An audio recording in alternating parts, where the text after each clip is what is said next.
we all have two people. We all have two people. And I'm not saying you're crazy. We have the easy voice. That's that voice that we all love. That's that very comfortable voice that's that mommy holding you saying it's gonna be okay. Doesn't care how good you are, just loves you. Just loves you no matter how messed up you are in life. So that's that one voice. This other voice that we walk very far away from is a voice saying, hey man, you ain't doing shit. So we try to get this voice out of our head completely. And we live over here in this lane. So what you have to do first is turn up this voice over here. The voice saying things to you that aren't nice.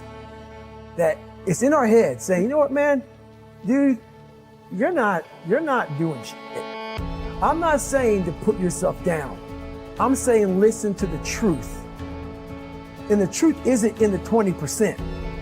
The truth is in this other part of your brain saying, look, man, you're wasting a bunch of percentage here. We have 80 more percent that we're not tapping into because in this other 80% is suffering, pain, failure,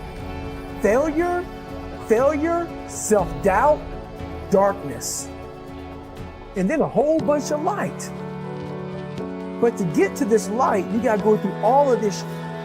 So a lot of us know that.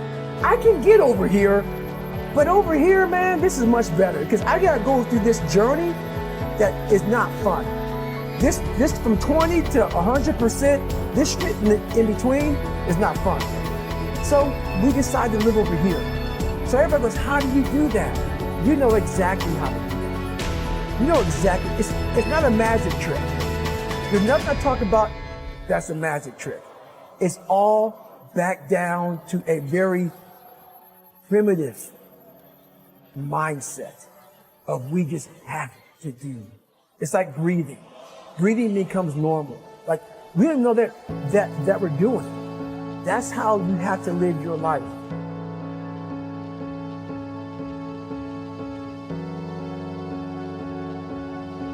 When that alarm clock goes off at 4 or 5 in the morning, your mind says no. You just say, this is what we do. It's what we do now. Because to get to where you want to go, the amount of pain involved, I'm not saying physical, I'm not saying you got to break yourself off. The amount of mental pain of how many times you're going to have to do something that you don't want to do to get to where you want to go. When I was 297 pounds and I was fat as hell trying to be a Navy SEAL, the scariest thing in the world to me, even to this day, was that could have been the rest of my life. I thought then I was trying hard. That's the scariest thing in the world. I thought then, 297 pound, working for Ecolab, spraying for cockroaches, making $1,000 a month. I thought that was me at my 100% potential. Come to find out, a few years later, I wasn't anywhere near that. 106 pounds less, graduate Navy SEAL training, went on to do all these other things. Looking back on that, that was me trying hard. That's why people gotta understand, what is in us, we have no idea until we start trying hard. And I mean really trying hard, where you're obsessed with, hey, this is my new norm. My new norm is that, wow, this isn't always fun. It's not always meant to be fun. And that's when you know you're trying hard. Is that, and so people listening to us that maybe are at 20% or 30%, you know, about, yeah, I'm going hard, I'm going max, and yet they're not seeing the results. Like, how do they actually shape themselves out of that? We're all in a battle with our own brains. That's All life. That's all life is. It's the most powerful thing in the world, is your own brain. It can work for you or against you.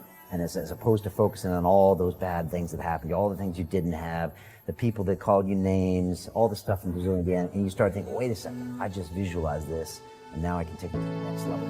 Because the visualization got you through SEALs. It did. And I was able to visualize the end. So when I was 297, and I was all fat and out of shape, and I couldn't run a quarter mile, and I was drinking milkshakes and eating boxes of donuts, I visualized, man, how would it feel for a brief moment So there was 22 guys that graduated. I watched this segment on TV about these guys going through Navy SEAL training. And I couldn't even, I wasn't a great swimmer. I was afraid of the water, all this crap, man. But at the very end, it says 22 guys. This commanding officer's up there and he gives this great speech. I was like, man, I wonder. So I started visualizing me being the 23rd guy in these dress whites, sitting there with these guys, getting that Navy SEAL, graduating this Navy SEAL training. I was like, God. So I put myself there. I was like, man, that's an amazing feeling. I put myself there at 297, not even able to do anything that these great men were doing.